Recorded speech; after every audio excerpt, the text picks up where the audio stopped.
What's going on, everybody? Welcome to another episode of the Culture 316 podcast. I'm one of your hosts and producers, Jordan Nahisi, joined by my guy, Banks.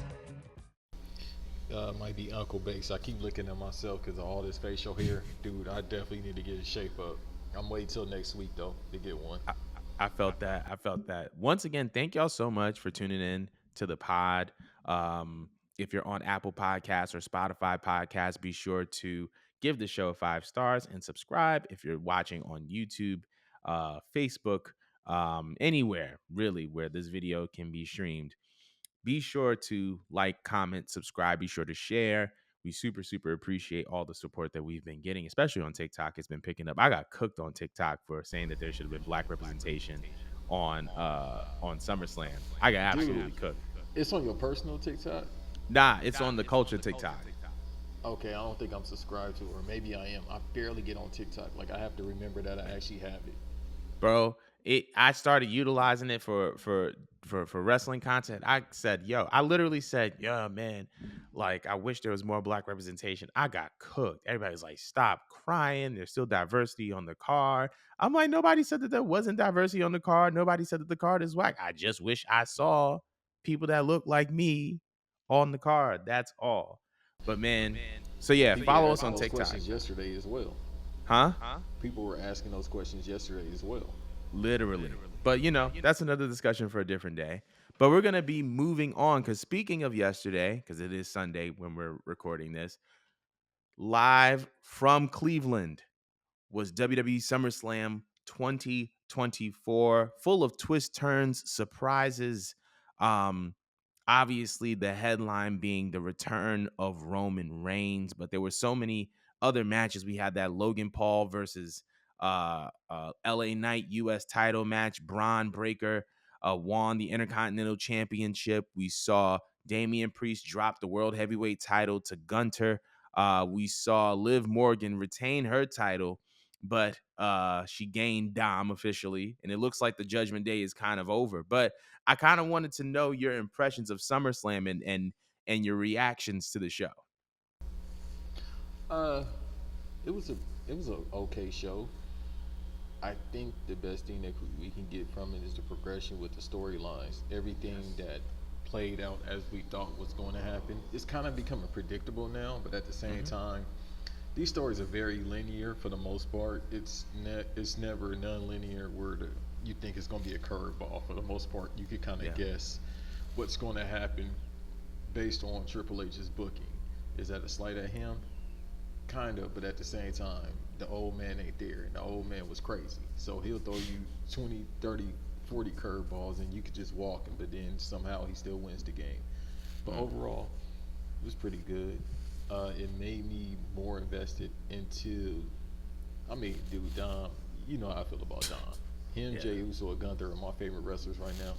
You can't tell me nothing bad about Dominic, especially because he's about to get nuclear heat after this. So overall, it was a pretty good pay per view. I mean, we'll get to it probably as we do match by match, but without question, that Gunther versus Damian Priest match, yeah, the indie darlings until Hall of Famers. That's how you do it. Yeah, I would agree. I think that SummerSlam was a very solid show. I'm not even gonna try to give my impressions until we go through match by match. So let's start. Let's go through match by match. So let's starting with the Liv Morgan versus Rhea Ripley women's world title match. Uh Obviously that was the thing that kicked off the show. Want to know kind of how you felt about it. With Liv, her ring psychology, she's getting there. I think people fail to realize it takes years to not be green and to still learn how the business works and how to work in the ring. With her, she's developed over the course of the past couple of years, let alone her character. So in the beginning, as everybody see, I'm about to get real nerdy. She gets in, no lockup. Okay, I'm gonna do the heel thing. I'm gonna go outside, get some heel heat, go back in, taunt you a little bit more, roll out. That's an old school move. That was great. Then when it was time to, they start working and then the spots get settled, that's when it really was like, okay, yeah, she's getting better. Her pacing is a little too fast still, but I think it's just because of her body type and the way she probably learned how to work. Obviously, she went through a small independent wrestling school until then go to the performance center. So they teach you how to be faster in the performance center, especially for Mhm. women. So I can't fault her for that. Whereas Rhea, she learned overseas. It's more so about pacing, psychology, and working certain body parts, Yeah. and also selling. As she did a phenomenal job selling that arm, putting it back in place. Whether more than likely it was a work, but at the same time, still doing that. Well, I don't think it was a work, but I didn't. I got to see that again because I just watched pay per view this morning. But nonetheless, even if it was a work or it was a shoot, still for her to pop her arm back into place is crazy. Yeah. Uh, the biggest thing from this match, obviously, is the ending. Mm. That's what you were supposed to do. That's what we knew you was going to do. But the execution of it is perfect. And again, Rhea can sell. Everything is here. Yeah. This is your moneymaker. Not only is she a great looking woman, but she can act. She can cut a promo. And that's what she showed right here when the kiss happened. And again, shouts out to Dominic. The timing of everything from the chair spot until they got outside and then Liv was on the ground. Everybody, great to everybody. But when she was on the ground, he picks her up and then you can just hear the crowd and then the kiss. Perfection. And that's how you do it. I think in addition to that, I think that not only is Dom going to get nuclear heat, but I think that this is a very, very pivotal step in his evolution as a character. When we saw Dominic Mysterio being brought into the Judgment Day, he was naive, he was innocent, he was just coming in as, somebody that was under his father, and he didn't really have, that umph to him the way that we know him to have it now. But the story that kind of underlined this was the oppressed becoming the oppressor, the manipulated becoming the manipulator. And it almost felt like a full circle moment because Rhea was beating up Dom when it was time for him to be into the Judgment Day. But now the little things and the little details that Dom did when he made that kiss with Liv show me that now he's the person that is in control, right? He was the one that picked her up, put the title on her. He was the one that initiated the kiss. These are little things that demonstrate and illustrate control. And to be the person to go from not being in control to being in control, I think was the point or the secondary point, I think, of this match and of this storyline. I couldn't help but to get, not even a little emotional, but just like, oh, because when I saw Rhea and Dom walk out, you kind of knew that that was it. The little backstage interaction, you saw Dom and Rhea kind of like tap each other on the shoulder, and it's like these guys and these girls aren't just people that are just on screen together. The Judgment Day travel together, right? And when you bond together for that long, mind you, like anytime we listen to wrestlers talk about their lives on the road, we hear them talk about, they see each other more than their actual families. You know what I mean? Like this group, this tandem, this is a family. And so to kind of see the look in both of their faces, kind of showing us like this is it. This was the point. This is the crescendo of the Rhea Dom in the context of Dom being in the Judgment Day. This is the crescendo of that, right? And this was ultimately, I think, the point, right? For Dominic to be this developed heel that now is believable enough to be considered the person that is in control. And then obviously with Liv Morgan retaining the title, I think that this feud is going to continue for a little bit longer. I think we're going to see it wrap up possibly at Bad Blood in Atlanta. I can see some type of cage match, some type of hardcore rules match where Rhea kind of reclaims her title. But I definitely see that this cemented Dom as the guy, as a heel who is believable, who is not so innocent and naive anymore. It solidifies Liv as a legit champion. This is not a transitional champion. She's not just holding the belt until Rhea gets back. Rhea's back. She won. So I think that I think that when we talk about moments in wrestling, I think that they're multifaceted and they accomplish multiple things, and I would think that they were able to accomplish a lot on this one. Moving on to the next match, Braun Breaker versus Sami Zayn, where Breaker actually beat Sami in convincing fashion to win the WWE Intercontinental Championship. Thoughts on the match? Well, like I said, I watched it this morning, being a Mm, pay per view, because I was watching boxing last night. I was watching the Andy Ruiz match. mm, I'm probably mispronouncing his last name, but dyslexia is a real thing, people. So I was watching his match last night, and I fell asleep. Now, mm. side note, I won't take away from the audience, but I fell asleep, woke up this morning, and was like, damn. Again, we'll talk about it later on, but came back and I was just like, all right, I hate Eastern Standard Time, but I digress. I say all that to say, if I were to watch a Sami Zayn match, I would still be asleep right now, as of this Jeez. recording. So Braun Breaker is a good choice. All jokes aside, Sami Zayn is a good worker. All jokes aside, I'm not a fan, but he's a great worker. Now Kevin Owens, that's a whole different conversation. Anyhow, uh, it was time. I think that he's ready. Mm, And what everybody says is he wants to listen and he wants to learn. This is coming from top three, top five greatest tag teams of all time, being the Steiner brothers, and hell, his uncle Scott, on his own merits, is a Hall of Famer. yeah. One of the funniest wrestlers of all time, besides Ric Flair and Iron Sheik, by far. But for him to just walk in there and not, be like, I'm a Steiner, I don't need to learn, it tells you everything you need to know about his acumen and what he wants to do in life. Athleticism off the charts, great worker, and it's like he's getting better all the time. I think it was a good choice. Sammy is a Hall of Famer. That man right now, he's having, in the past 2 years, he's having his best run that he'll ever have.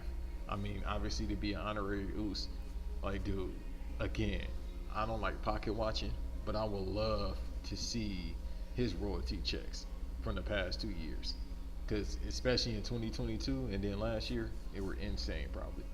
But again, it was time for Braun Breaker to get over. Uh, are we tired of seeing the matches between what's his name? Doja? I can't now see his name. Ilya. You on mute, brother. Ilya Dragunov? There you go. I can't now see their last names again. Y'all gotta pray for me. I gotta learn how to read again or something. So we could see it with the IC title. That'd be great. Um, I don't really have much to say. I think now Sami Zayn is in babyface mode, like he's been for a while, where it's the thrill of the chase, and that's how it works for the babyface. Or, eventually he might get back with Roman Reigns in there. We'll see. I agree. I think that I feel like this definitely sets Sammy up. I mean, obviously, we've been hearing rumblings about a potential Bloodline War Games match or Survivor Series, which we'll talk about later in the show. Um, but I feel like this puts Sammy in position for that because there's really nothing connected to him at this point in time. You would assume that this kind of he'll get a rematch for the IC title, and he probably won't win. Braun definitely deserves it right now. I think that Braun Breaker is a future world champion. Paul Heyman said it best. He is a WrestleMania moment waiting to happen, which coming from Paul Heyman means an absolute lot. But like you said, his athleticism is off the charts. I recently watched his Pat McAfee interview. Really down to earth guy, super humble. You can tell he works. He works, and so I'm very very excited for Braun. I think that he deserves this. I really wanted him to win the last PLE, but I'm glad that this happened at a Big Four. I think it's a bigger moment, and the way that he won was so convincing it almost made you forget about the last match where Sammy won. So happy for him. As far as Sammy is concerned, man, like you said, definitely a future Hall of Famer. Definitely somebody who is having the best run of his career. And I'm eager to see kind of where he goes from here as well. But moving on to the next match, LA Knight defeats Logan Paul for the US title. Feelings, thoughts. Us about time with LA Knight. I'm not a fan of his, but I like his story. Mm, He really hustled to get to where he got to now. Him, ironically, him and Solo, who we'll talk about later, went to the same wrestling school in Vegas. Oh It's the wow. reason why LA Knight calls itself LA Knight, because he moved to LA when he was a little bit younger, even though he's 50 years old. When he was a little bit younger, he moved to LA. He was chasing Hollywood, but he was more so focused on professional wrestling. But he would drive for gigs to Vegas and back. So that's a little backstory on him. But they went to the same wrestling school in Vegas, Mm, where D'Lo Brown, I think D'Lo Brown owns it or a part owner. yeah. Um, it's about time. I'm glad he got that mid card title. I know his contract, I think, is up at the end of this year, early next year. More than likely, they'll renegotiate with him. Right. Obviously, we knew the Logan Paul situation. We knew he was going to do the job based on him being ignorant.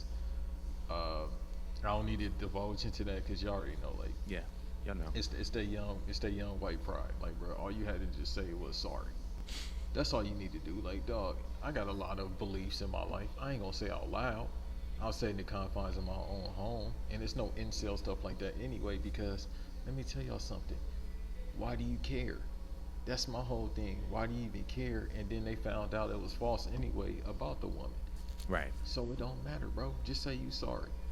But again, he wealthy, he young, he white. Far as Logan Paul, I'm not a fan of his at all. I never was, even Mm. before he got into pro wrestling, because he can do a front flip. Cool, that impressed me. The Juice used to do that all the time. God bless Psychosis. God bless Hoover 2 Guerrero being the Juice. Super crazy. I came up on lucha wrestling back in the 90s, so that don't impress me. You could do a front face or whatever, front flip. I don't care about that flippy stuff. Can you tell a story in the ring? But, you know, good for LA Knight. He definitely deserves it. I agree with you. It's definitely good for LA Knight. Funny part is I actually was impressed by Logan Paul, not because of what he was doing, but how quickly he took to this business and how quickly he took to what he was able to do in the ring. He's a natural athlete, right? So him being able to do all the athletic stuff. Number one, I didn't know he was a natural athlete, but when I saw it, I was thoroughly impressed. I'm not even gonna lie. Even down to the little springboard moonsault that he did yesterday, he got up. He got up. That was impressive. So I'm not even going to act like Logan. I don't appreciate Logan. I think that based on how quickly he's been taking to this and how he's been able to evolve and learn as he goes, I think is impressive. As it pertains to LA Knight, I've been a fan of LA Knight since he was Eli Drake in TNA. And so I think, like you said, this was definitely something that was long overdue. I also really, really love, and WWE does this whenever they can, how they integrate local culture into the product, right? Cleveland ain't known for much. We know that. But they were able to get MGK and integrate him into the match. I thought that, that was a nice touch. Making MGK a heel, I think, was a nice touch as well, considering that he was accompanying Logan. So I thought that that was pretty cool. But yeah, I thought that this was LA Knight's night, no pun intended, and I'm just glad that he was able to get his. Now on to the WWE Women's Championship match: Nia Jax versus Bailey. I thought that this was the ending of this match was genius. But I want to know how you felt about the match. In the words of the great future, I'm loving it. I loved everything about this match. I don't know how much you want to go in depth about it. Bailey Strong. Yeah, she is. Uh, that's all I'm gonna say right there. Nia Jax. She looked good and she's strong. Good back and forth between them. I thought the nice touch of her saying, "Oh, I'm dangerous." You and your little homegirl said I was dangerous. Now look at me now. And another person who's gotten better over time. I'm not saying this at all about her weight, but she slimmed down. Mhm. Did I care if she slimmed down? As long as she healthy. But I don't care how big or how small Nine Jax is. I need it respectfully, so I don't care. But overall, it was time. It lets you know that the Queen of the Ring thing is serious. And then when Yes. we get into the WWE title match, I'll talk about that more. But it lets you know how serious the Queen of the Ring is. Shouts out to Tiffany Stratton for coming out. And that little touch that me and her about to have a rivalry. And you know, they TikTok buddies too, so that makes it even better. I actually agree. And that's one of the reasons why I said that the ending of the match is genius, right? Because you could make the argument that Tiffany was coming in to cash in, or you can make the argument that Tiffany was coming in to be a distraction, right? Because there was this whole thing where like Tiffany was like, Oh, I promise you, like Nia made her promise that she wasn't gonna cash in. And so now, with the fact that she did get knocked off the apron, she can spin that and say, I was out just to be a distraction. You saw me celebrate with you after the match. Like it was just a distraction. My time will come. I was just there for you. It leaves a lot left and it leads to a build between potentially the both of them, which is something that I am actually looking forward to. But like you said, Nia strong, Bailey strong. I felt like because of the iteration of the King of the Ring tournament and the Queen of the Ring tournament, they needed to do something that was going to showcase the value of the tournament. Similar to how at New Year's resolution in '06, when Edge cashed in on Cena, how that kind of demonstrated the value of the Money in the Bank briefcase.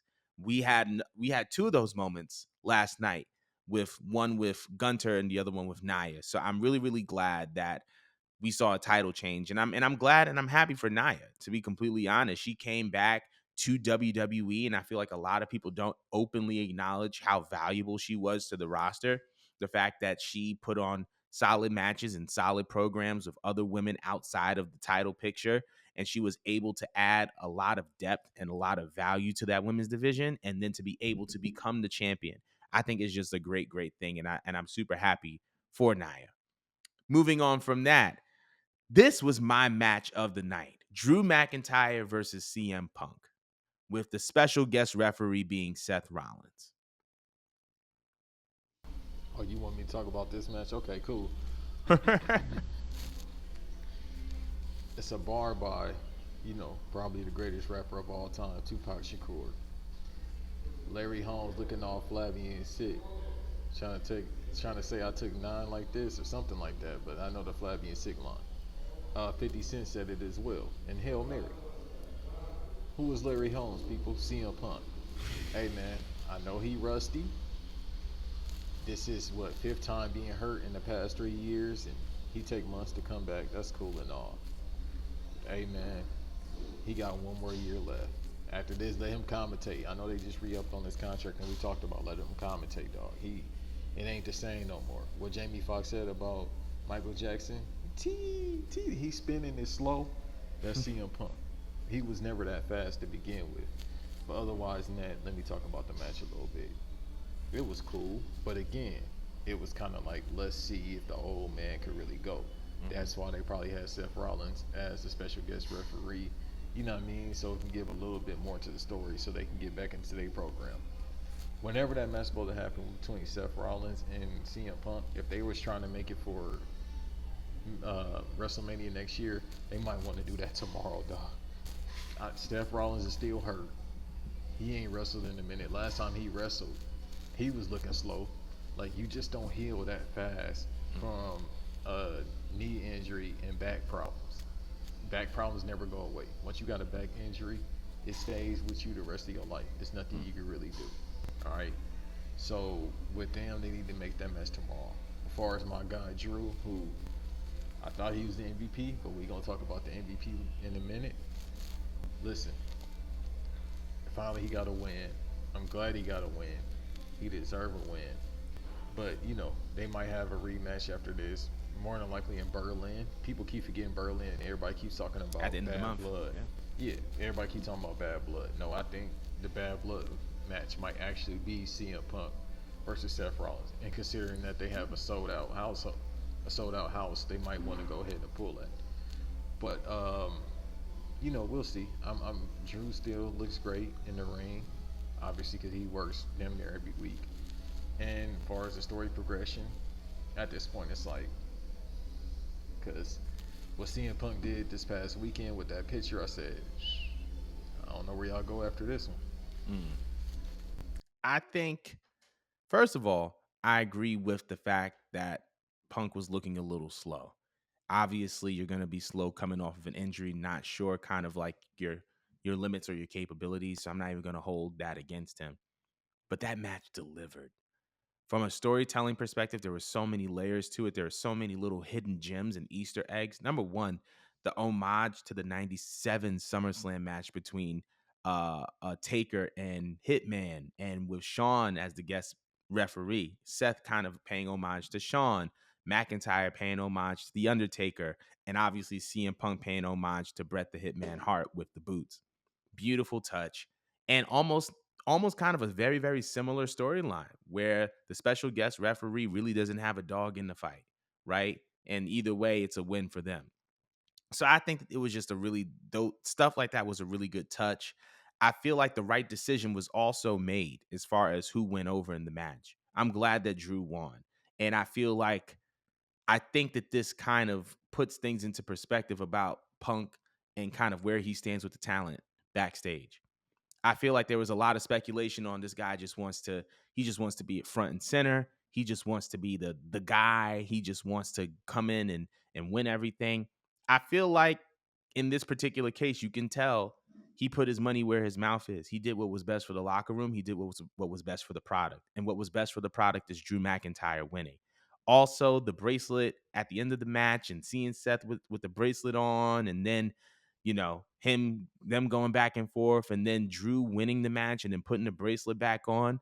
Great touch, beautiful storytelling, and it kind of shows that Punk and Drew are more similar than they like to believe. Similar to how Drew lost based off of him, you know, punking himself out, no pun intended. Punk lost by kind of punking himself out and getting in his own way. And the fact that now there's that parallel in that story, I think is a great way to kind of tie this all together. But I really enjoyed that match, and I feel like Punk is definitely going to get better over time, as far as like his ability to kind of do stuff in the ring. I can see what you're saying as far as like this being his last year, but at the same time, man, I'm just glad to see Punk back in the ring because that's my favorite, one of my favorites. But That's me talking trash, but you know, it just he getting older, man. As we yeah, all are, so as you we get are. slower, and that's just what it happens. Not me Absolutely. though. I'm in my prime, even at this age. Well, not my hairline, but everything else. Yeah. Everything else. Going to the next match though for the WWE World Heavyweight Championship, we have Gunter versus Damian Priest. Gunter finally defeats Damian Priest and becomes the WWE World Heavyweight Champion, making him the king of the ring that has won the title, similar to how Nia was the queen of the ring who won her respective title. Your opinions on the match, your opinions on the decision. Tell me. You know that Ric Flair meme from TNA that everybody's been using lately? Which one? This is real, brother. This is wrestling. You see that? That's pro wrestling right there. I That's how agree. you do it. If somebody says like my brother E from Black and Out Table, he said he didn't really like the match because of the chops. I get it because chops are starting to become the new super kick where Mm-hmm. everybody has a chop and it's like, dude, okay. But with Gunter, his It are hits. effective enough. Yeah. But it was a lot of chops. But I'll say, to me personally, so far it's candidate the match of the year. The art of pro wrestling. See, I'm about to really get like Mike Fratello in there. I'm Go about to ahead. get on my Hubie Brown. Start breaking stuff down. The art of pro wrestling is you got a baby face, you got a heel. It's give and take, and that's what they did. All right, you gonna chop me, the baby face. I'm gonna come back and I'm gonna kick you. Chop or whatever your offense is, babyface comeback, and that's when he did start hulking up. When the Finn Balor thing started happening, he's like, all right, the babyface is upset. Let me try to grab Finn Balor, but I'm gonna take my eye off the ball. Mm-hmm. It's pro wrestling, all in one. You get mad at the manager, even though Finn Balor wasn't the manager. You get mad at the person that's interfering. If y'all want an example, Stone Cold versus The Rock, WrestleMania 17, 2001. Mm. Vince said, man, what you doing out here? The Rock's the babyface. But then the heel turns into the heel, even though he was the babyface being Stone Cold. Yeah. Gunther got a argument, even though he plays a heel, he more so over as a babyface because people really love the way he works. His offense is, I ain't got no finisher. Either I'm gonna choke you out, I'm gonna power bomb you 20 times, or I'm gonna chop you to death. That's his finisher. I think this match also solidified him, for me personally, as the MVP of the year and as one of the greatest of all time. Not just in WWE, but in pro wrestling history. It's been a lot of older people saying how great he is, but if you look at his career from the Indies, when he was Revolve, all these indie promotions to then go to NXT UK. People forgot he held the record Killed. there. He had probably two classics, but definitely that classic during the pandemic against our guy Ilya that we Ilya. talked about earlier. He's the longest reigning IC champion of all time. I think he won US champ as well, if I'm not mistaken. He's in this year alone, he's broke the record for IC title. Um, he king of the ring and now world champion. Like, dog, he's one of the greatest workers of all time by far. Had a classic match last year, that triple threat match against Sheamus and Drew McIntyre. So Yes. it's like he's building up his resume. I think he's only in his mid 30s, which is young. He's building up a resume constantly. And for a dude that's supposed to be a heel, he's supposed to be, that's up now. He's turning himself into like an uppity, like Austrian Hitler type dude. Not Hitler type dude, but Nazi. Well, Hitler, Nazi Germany type dude. But he's over Mm. as a baby face, even though he's not supposed to be a baby face. Yeah. That lets you everything you need to know about his decorum and how people view him. Mm. I agree, man. I didn't follow you at first when you said Gunter is one of the greatest of all time, but when you put into context his resume, especially over the past 3 to 4 years from his run as the NXT UK champion to where he is now, he has built uh, a pretty substantial resume. Not to mention that he's had pretty incredible performances in matches like the Royal Rumble as well. So we got to put that into perspective as well. What I think was my standout moment of this match was the Finn Balor heel turn. I feel like it was so, once again, so well done. And another story that came full circle because Damian Priest had cost Finn Balor the world title last year at Money in the Bank. And you thought he put that behind him, and he didn't. And so to see that story kind of come full circle and to see Finn Balor kind of turn into the prince again with the facial expression, I think that that was one of my favorite moments of the night and what definitely my favorite moment of the match. As it pertains to Damian Priest, one of the things that was a concern was that because he did not win clean in any of his title defenses, that everyone thought that he was either a transitional champion or he was going to be considered a transitional champion or someone who simply had a forgettable title reign. Because he had such a solid showing last night, I don't view him as neither. I don't view him as either or. I feel like he had a great showing last night that proved that the point of the entire championship run was to elevate him into a main event status. He is a main eventer. I don't, I think he's a main eventer. He's a main event guy now. And I think that that was the point of this championship reign was to show that he is a main eventer. So I think that the multiple goals were accomplished here, but I'm very, very excited to see what comes of this because Gunter is king of the ring. He is now the WWE World Heavyweight Championship, which means that both on the women's and the men's side, this tournament is now super valuable, right? This is kind of where the tournament was in the early 2000s, late 90s, as far as the star making potential that it has. On the other side of it, there's a huge cliffhanger as far as what this means for the Judgment Day, right? Damien, Finn turns on Damien. Dom turns on Rhea.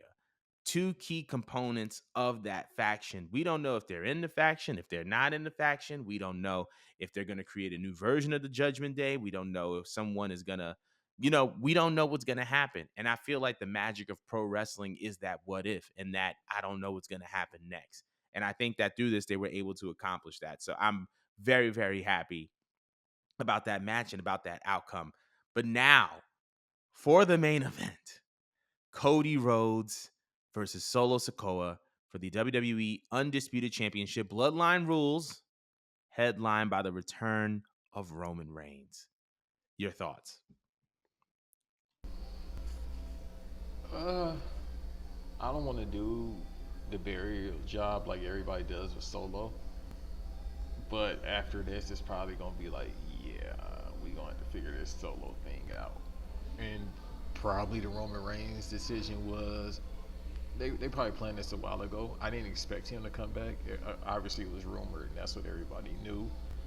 But I thought it would be a couple more months for him. But he hasn't been gone that long anyway to begin with. It's not like during the pandemic where he was gone for like 6 months or something like that. He's only been gone for 4 months. Um, and then we're getting to that point now where we're getting to the end of the year, so you got to kind of tell these stories. I don't expect him to be there every single week. I feel like it's going to be just like before, where he's here every couple of weeks, once a month, something like that. Do you need him to be there every week? Not really, because we still have to really drag this. We got to get to Berlin. We got to get to Bad Blood. And then the Survivor Series thing that's rumored right now, and everybody thinks it's going to be Bloodline 2.0 versus Bloodline. Also, the main key factor is people have to realize that the biggest factor in this Bloodline thing is right now shooting Moana 2, or the live action Moana. So you gotta wait for, what is his title? Chairman. What is his title? VP. Oh, you on mute, brother. In the context of the story, his moniker is the final boss. Yeah, no, not the moniker, but his actual Oh, I don't know. I don't reign. know his position. I don't know. I think he's just a board member of TKO. Yeah, there you go. So you have to wait for him to get back. That's what they really doing. It's more so, yeah, Roman Reigns, we gotta wait for him, but we know he's probably gonna be back sooner than later. But you really waiting for the final boss to show up, because if you book this, what I think they're doing, it's kind of like, I sent all these dudes, because Hikalu Turkalu, what's his name? Ukulele. Hikuleu? Yeah, he gonna show up. And people think he might join with Roman Reigns. I don't think so. I think they just gonna keep stacking up all these, These Tongan pieces. Samoans, and then The Rock gonna be like, I'm the one that put all this together. And then Roman Reigns got to be like, well, damn, I got to get back with the Usos, but I'm kind of outnumbered. And then if you get Sami Zayn, that's 4 against, I think, 6 at that point, Mm-hmm. 7. So it's like they're going to have to figure that out. But then you also got Kevin Owens and Randy Orton, who's involved as well. So you got your numbers right there. But then that's going to be a lot of Roman Reigns like, hey, man, I'm tripping, bro. I was tripping to Randy Orton and Kevin Owens. But far as the match goes, Solo he's really good at doing his spots. Mm. His ring psychology is just, I beat you up. That's his ring psychology. Cody Rhodes, he's good. I've never really been a fan of his working style, but he is good. I'll say that. But he essentially had to carry this match, Yeah. and he don't really need to be carrying a match. Not saying he can't do it, but he don't really need to carry in a match, because everybody he works with, for the most part, they find and pick their spots, and they Yeah. know exactly what they need to be doing. But I mean, yeah, just I think this is good for Solo. Obviously, the first person to come out of NXT 2.0, the main event, and then the first wrestler in history born in the 90s. I thought he was like around my age, but first wrestler born in the 90s to main event of SummerSlam is pretty good. So Yeah. I mean, yeah, Tribal Chief came back, and like I said, I found out this morning, and we gonna see what's up. He gave Cody Rhodes that look like I'm gonna still get you, but we might have to team up for a minute. I think that this match was really, really good. Obviously, with the highlight being the return of Roman Reigns, I think the Cody and Solo went exactly how I thought it would. Right when you think Cody has something going, then God comes out. Then right when you think something is going for Cody again, Jacob Fatu comes out, and he did that big Samoan splash on the table. Um, he's in a walking boot, as Banks mentioned to me. He's in a walking boot, but there was a real fear there because he couldn't put any weight on that leg, and everybody was like, "Uh oh," because when you can't put weight on something, that's a sign of something. But the fact that he's in a walking boot is a definitely a good sign. So we're super grateful for the fact that Jacob is doing well. So then there was that, and then we saw the return, the Roman Reigns return, coming out with the OTC shirt, which one tribal chief, original tribal chief, our tribal chief, interpretation is subject. But man, this is another stat that I got from Wrestle Tracker on Twitter. Roman Reigns generated $800,000 of revenue for WWE within 2 hours of his return. at SummerSlam. WWE, they made a soon after Roman made his, this is from Wrestle Tracker 1. Soon after Roman made his return, WWE announced a new custom merchandise for sale. It was a Roman Reigns championship belt. WWE only had 1,316 belts, with one costing $600. All of them were sold out within 1 hour. Bruh. When Roman Reigns comes on your television screen and says that he is the last needle mover, that is not a lie. When he says that he is the biggest draw, when he says that he is the main event, that is not a lie. Another thing that somebody pointed out on Twitter was that Roman face, this is the baby face Roman Reigns that WWE has wanted this entire time, right? He had to become the biggest villain to be a bigger hero, because when bro hit that spear and Cats was doing that ooh-ah, it was a energy shift. 57,000 people. And this was a pop that Roman had never gotten over the course of his career. He main evented WrestleMania. He has made surprise returns. He's beaten leukemia. But that pop surpassed anything he ever did as far as crowd reception is concerned. So I think that the bloodline story, if there is no other goal, if there is no other payoff, it's the fact that Roman Reigns has been transformed into the baby face that WWE has wanted him to be this entire time. I feel like there's still some layers left. I still like there's still more to do. And I feel like we're just getting started on this. But man, they did it. They did it. They found a way to make Roman Reigns the baby face, and a cool one at that. So man, that I think that wraps up our SummerSlam little recap. But let us know how y'all feel. Damn, we went 40 minutes on this alone. Let us know how y'all feel about SummerSlam 2024. Drop them comments below. We're going to be moving on because that's not the only thing. Speaking of WrestleMania, speaking of main eventers and legends, it seems like there's one Hall of Famer that may be making an appearance at WrestleMania Vegas. Stone Cold Steve Austin. He recently said that he wouldn't leave Nevada, that it's hard to get him out the state, and that WrestleMania is in Vegas next year. And that's in Nevada. So my question to you is, do you think we're going to see Stone Cold appear at WrestleMania Vegas? Yeah, I could see him hosting it if he wants to, and that's the idea that they have for him. If not, we didn't get that run in against The Rock this year. We'll get it next year for sure. And then in that stadium, that pop is gonna be insane. Cause again, I don't mind putting over the Oakland Raiders. Oakland Raiders, that's crazy. Uh, they still Oakland to me, but the Vegas Raiders stadium is insane. So whatever he wants to do, I mean, it's Stone Cold, man. It's like when Roman Reigns gets older, when he gets around Stone Cold's age, it's going to be the same thing. It's like, dude, I generated. Look, Stone Cold just be with Poncho and his other cat.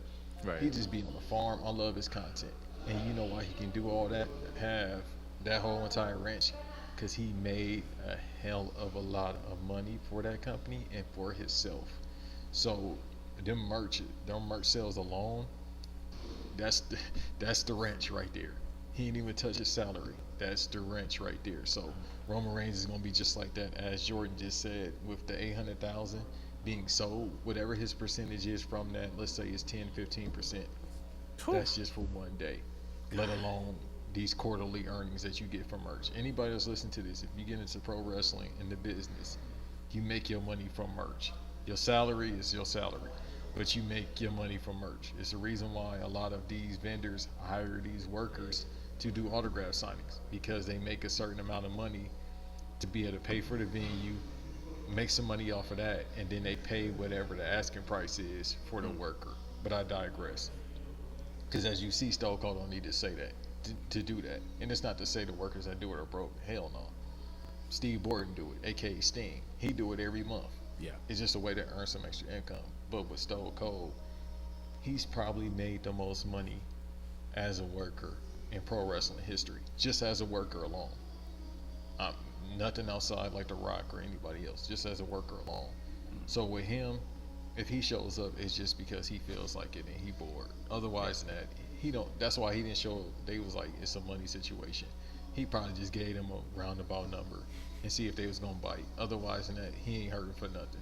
So if he shows up at WrestleMania, he just shows up because he wants to. Felt that. It's not far fetched.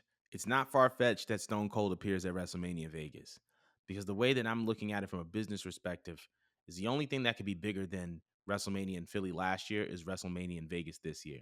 You're in an environment, it's good weather, more people going to be outside. There's going to be more hype for the event, considering that it's going to be the last leg on John Cena's retirement tour. Hey, me and you gonna be there for sure. I'm down. Listen, I'm with it. We have to, but Yeah, it's it's it's Vegas. It's John Cena's last match, and you have to make that weekend extra, extra, extra special. I can't find anything that's going to be more special than a WrestleMania where The Rock, John Cena, and Stone Cold are going to have substantial involvement. Not to mention that we know Roman is going to be involved. We know that Cody is going to be involved. This is literally going to be a plethora of the biggest. There's going to be the best collection of WWE superstars that have ever been involved in a WrestleMania ever. If this goes according to plan, so do I think that we're going to see Stone Cold at WrestleMania Vegas? I actually do. I 100% believe that we do need to see him there, and I believe that we are going to see him there because it's Mania Vegas, and I can even make the argument that since the beginning of the Triple H era, this is going to be the magnum opus of Triple H's WWE. The way that we talk about WrestleMania 17 and that being kind of peak WrestleMania in the Attitude Era, this is going to be that for Triple H's era. So it's going to be all hands on deck. They're going to roll out the red carpet. Once again, it's Vegas, so it's not going to be hard to get celebrities involved. Like it's going to be one of those. and So real quick, go you're ahead. absolutely right about that. You got the past, present, and future, all right there. Literally. It's gonna be nuts. And it's gonna be nuts, and it's gonna be the most refined version of this modern WWE product that we're getting because we're not even taking into account the women. Jade and Bianca weren't even involved in SummerSlam, and we saw how big this SummerSlam was. Imagine if they're involved in this upcoming WrestleMania. It's gonna be nuts. But let us know how y'all feel. Do you think Stone Cold Steve Austin's gonna be at WrestleMania Vegas? Let us know in the comments below. But we're gonna be moving on. So that's what's going on in the WWE realm. And it looks like there's trouble in paradise once again in AEW. Britt Baker has been suspended by AEW for 2 weeks following an altercation with MJF regarding some remarks that she had made. Um, she was confronted by MJF. Um, but yeah, Britt is in the middle of this program with Mercedes Monet building up to All In, which is at the end of this month, a week prior to Bash at Berlin. She's going to be competing against Mercedes for that TBS championship. I want to know how you feel about Britt being suspended this close to All In and just the situation overall. Yeah, you. Hey, listen. I can't believe I'm saying this, but he was right. CM Punk is right. It's a high school. I'm surrounded by a bunch of kids. Um, what she did, you don't do that, man. Like you got to understand that this dude is the bread and butter. Him and Will Ospreay are the bread and butter of this company. Being MJF, you can't just be going around talking about him and his girlfriend is around and MJF blowing up. You know he got a little temper. You know he got little temper. You know he got a temper. He got that small man complexion, and then you know he probably feel me. He got swole, but he ain't got swole. You know what I mean? The right way. I'll just say that allegedly. So it's a lot of that going on, man. It's really like high school, and it's right on time again. Like I saw the meme. You know how they do the Kevin Gates Rick Yeah. Ross meme that's going around. They did that with. It was like AEW locker room close to All Out or All In. It's always around this time, just like last year, where they go unprofessional before their biggest event of the year. There's always something. Dude, it's too many grown people making six figures or more to be acting like that. This had never happened in the E, especially when the old man was there. The old man Ooh. was there, everybody getting fired or everybody getting fined. So again, Tony, I gotta hit you with the cat. I gotta hit you with the car because it's getting spooky as we about to talk about too. Once you get to the other AEW news, like me and my comrade been saying on Banks versus Davis for years, 2 years left. Hey brother, figure something else out. You might want to try to buy a basketball team or something. Buy a basketball team is crazy. But here's what I will say. I actually have to, I feel like anytime we talk about AEW, there's always this notion of like, oh my God, they're so childish, right? Because all the stuff happens there. What I will say is that companies do not, they are not responsible for what happens within the company. They are responsible for how they respond to it. Because as a person who has been in a lot of corporate environments, a lot of wicked stuff goes on, regardless of how professional it looks. There's always some wicked stuff going on, and you can't really control that. You can only control your response, which is the reason why HR is a thing, and policies are a thing, and practice and procedures are a thing. And so I think we do need to commend the AEW discipline committee for responding to this in a decent manner and in the way in which they did it. It shows the evolution of the company, the growth of the company, because we saw what happened with Punk and how they were kind of all over the place. And it exposed the fact that they did not have a system in place that was designated to handle conflict and designated to handle it immediately. So the fact that they are doing this and they're doing it in the manner, I think that we need to give our hats off to them.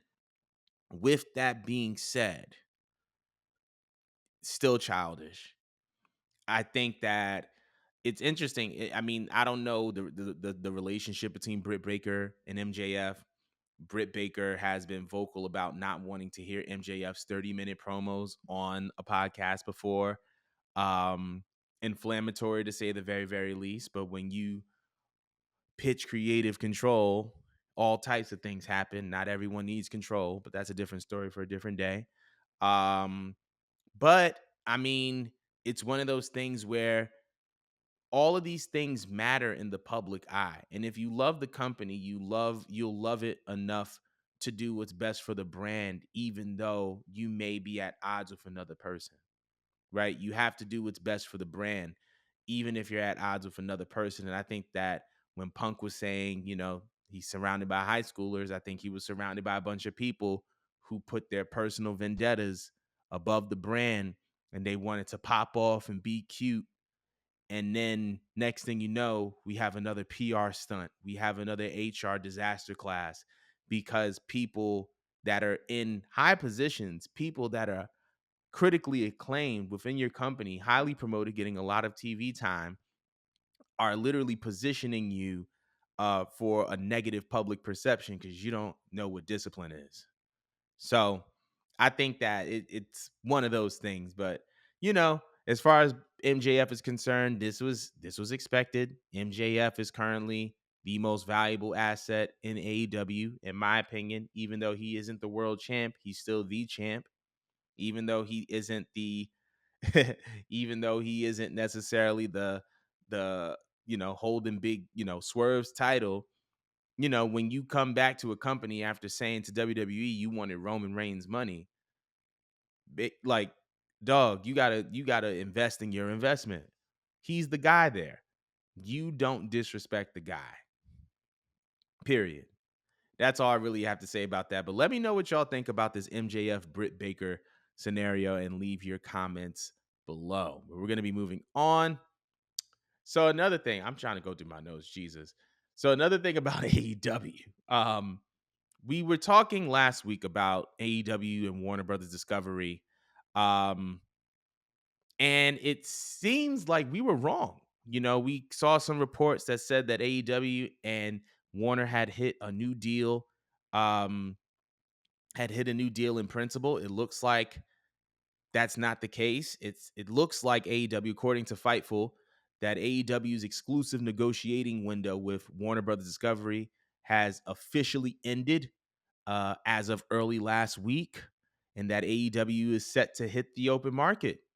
So that big money deal that we thought was in place may not be in place as we thought it was.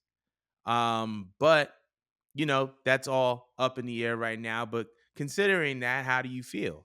Considering that AEW may have the AEW and Warner Brothers Discovery negotiating window from an exclusive media rights standpoint has closed. That doesn't mean that they have or they haven't reached a deal, but the window has closed. Let me know how you feel. Hey man, Tubi got some money. I'm pretty sure they do. Tubi need to pick them up. It, it's not looking good, bruh. It's not looking good, man. Again, Warner Discovery don't really have no money. All they got is baseball, NHL, which MLB is expensive, but still, we just talked about it. They tried to match the deal with TNT. Warner Discovery tried to match the deal with the NBA. The NBA say, no, we going on that side right there. Now the whole thing is they probably like, damn, we probably ain't really had the money. We just gonna see what we gonna do. Joking, of course. But with AEW, Tony and them probably be hitting up Warner Discovery like, hey man, what's going on TV? Hey, I'm gonna get back with you. I'm gonna let you know tomorrow. I'm gonna let you know tomorrow what's going on. One of them things, but yeah, bro, you gotta. I know he playing with his dad's money, but you might want to save that, brother. Mhm. You might want to cut some spending. Yeah, he may want to do a little budgeting. Look, I mean, this is sad. I have legit sympathy for the people in AEW, for the wrestlers, for all of the talent that make the product what it is. I feel for them because there is such good intention. AEW has provided another place where people can do wrestling the way that they want to do it. And while I don't believe that everyone deserves creative control, I do believe that there are certain people that do deserve an environment where they can create creative control so that they can end on their terms. They don't need somebody telling them who to be. They know who to be. They know how to be it. They just need the place to be who they want to be. People like Brian Danielson and people like Adam Copeland. You know what I mean? People who've been in this for a while and they know what direction they want to go in creatively. So the fact that something like that is has the potential to be off the table is not good for wrestling, right? It's not. Because in addition to AEW, right, under that property is Ring of Honor, right? And so now we have to take into question, what is the future of Ring of Honor? What is the future of AEW? There's a lot of questions that need to be answered, but the reality is that if they don't get the right TV deal, that's one less place for wrestlers to work. What is going to be interesting is all the people that are going to have something to say about CM Punk, who went to WWE, repaired his image, was able to sustain his job even though he was injured, be able to put on matches, and possibly end off his career in a way that he wanted to in AEW. With some AEW guys wanting to go to WWE, and now they have to run into Punk again. That's going to be a very, very interesting thing. That's going to be funny. I can't wait for those promos. But I'm very, very interested to know how everybody else feels about this AEW Warner Discovery window of negotiation closing. Let us know in the comments below. But my heart goes out to all those talents. But we're moving on because in addition to that, Lord have mercy, this bad news just continues to pile up. WWE Executive Vice President, and I hope that I'm saying his name correctly. His name is Chris Legental. He was asked recently in an interview if there was an interest in AEW working with WWE or if WWE was interested in working with AEW specifically on a supercard event. And they said no, that there is no interest, that they understand that there is talent. And I'm paraphrasing here, that there is talent outside of WWE, extraordinary talent, but they are currently not interested in putting forth an event in which is going to allow them to kind of create this supercard that would be similar to a Forbidden Door or similar to a Jesus, what's the name of it? Worlds Collide, what we were talking about last week. But considering all of this, I wanted to know your stance. What do these comments mean? Is there something below the surface that we're missing here? Or is this just kind of WWE standing on business? We don't want to work with AEW. Woo, woo, woo. I want to know your thoughts. It's mostly that they don't need them. Obviously, it's no financial gain because it's a business and you have to make money. Even if you made $100 billion, Yeah. Microsoft still make more billions. Apple still makes more billions. Mm. Do I need to say any more? So we don't need them. If they ever did a crossover, it's like, well, we gotta send some of these talents to the PC because, no disrespect, a lot of them are indie darlings and they didn't learn how to work properly. A lot of them just let me get my high spots in, and that's about it. So, eh, it's not needed. It does more for AEW than it does for WWE. I absolutely agree. It's kind of ironic because I feel like AEW has that same relationship to New Japan Pro Wrestling, right? Where when they do a um super card, it does more for New Japan than it does for AEW because the star power is in AEW and no longer in New Japan. But in context to WWE, WWE has more star power than AEW. And I believe that if they were to engage in a certain type of event like this, it's not a mutually beneficial business relationship. When I look at the TNA NXT business relationship, I see it as mutually beneficial. I feel like TNA has talent that WWE can utilize. I feel like TNA has space for the WWE talent to be utilized in another way. Guys like Charlie Dempsey are being utilized. And I feel like we're going to continue to see that. We saw Chase U recently pop up at the Impact tapings. So I feel like there is use. That is an example of a mutually beneficial business relationship. I do not see that when it comes to WWE AEW.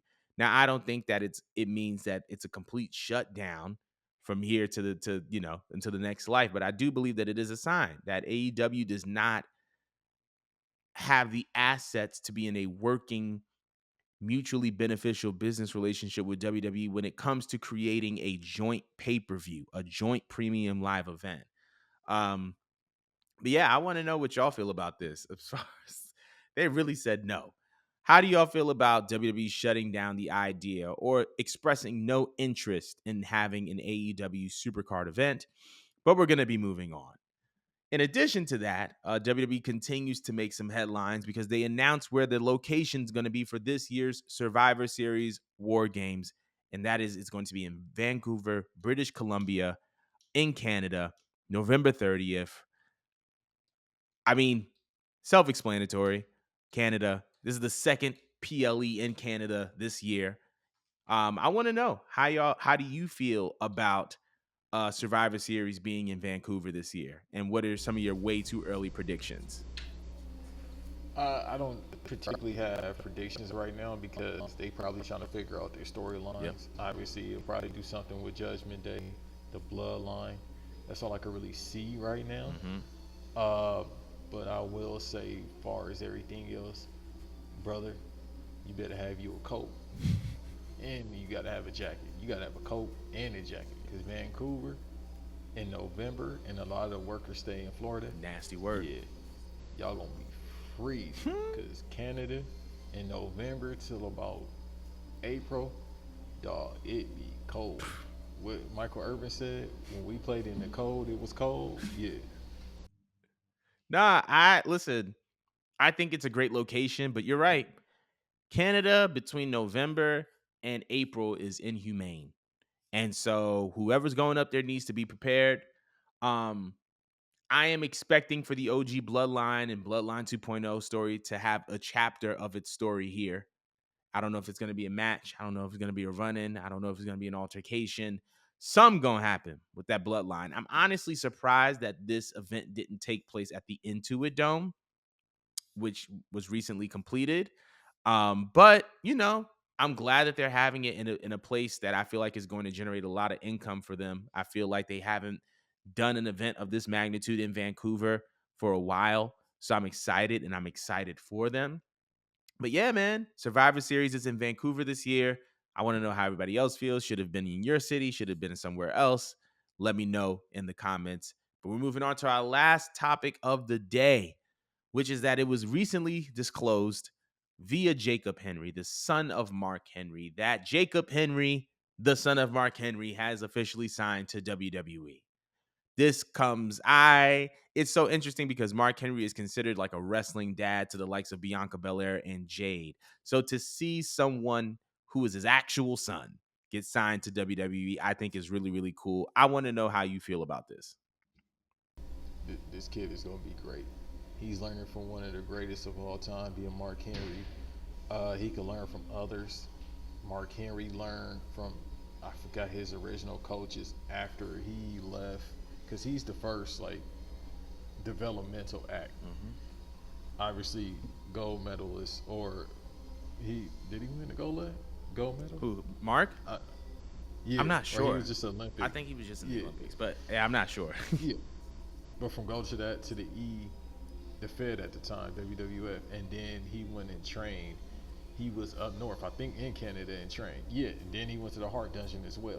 So to have all that knowledge behind him, and his son who actually wanted to be a pro wrestler, he said his son was like in high school, because I heard about him in high school. Yeah. Like, I don't know if he was a 5-star recruit, but he was up there. He also has the record for squatting. I think 610 pounds, which is a high school record he has, or a college record. So the genetics is just right there. Yeah. But he said his son said, dude, he said, I want to be in the E. I want to be a champion. So having that passion already, you got the genetic coding, you got the teaching. He's just athletic, like dude. He has all the acumen, just like Braun Breaker, Yeah. to be great.